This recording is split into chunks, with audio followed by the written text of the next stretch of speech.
Hi అండి. అందరు ఎలా ఉన్నారు? మీరందరు బాగున్నారా? మీరందరు బాగుండాలని కోరుకుంటున్నానండి. మీరందరు బాగుండాలి, ఓకేనా?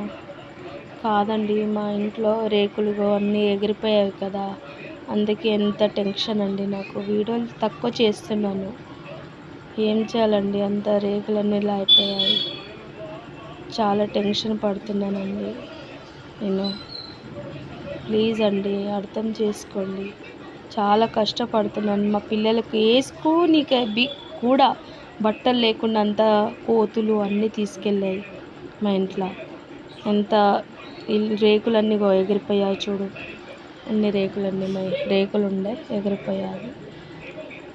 అందుకే అండి చాలా టెన్షన్ పడుతున్నాను నేను.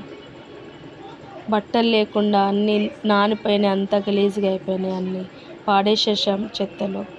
పిల్లల బట్టలు లేకుండా చాలా బట్టలు అన్నీ వేస్ట్గా అయిపోయినాయి. సామాన్లు, అద్దెతులం బంగారం అన్నీ అంతా అది కోతులు గుంజుకపోయినాయండి.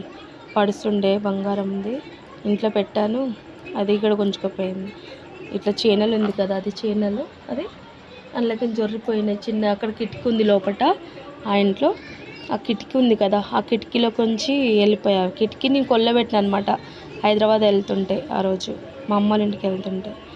అన్నీ కోతులు వచ్చి ఇల్లంతా ఎట్టెట్నో చేసినాయి. 1,00,000 2,00,000 సామాన్లు అన్నీ వేస్ట్ అయిపోయినాయండి, పాడైపోయినాయి అన్నీ. మాకు ఎవరు ఇవ్వాలి ఇవన్నీ?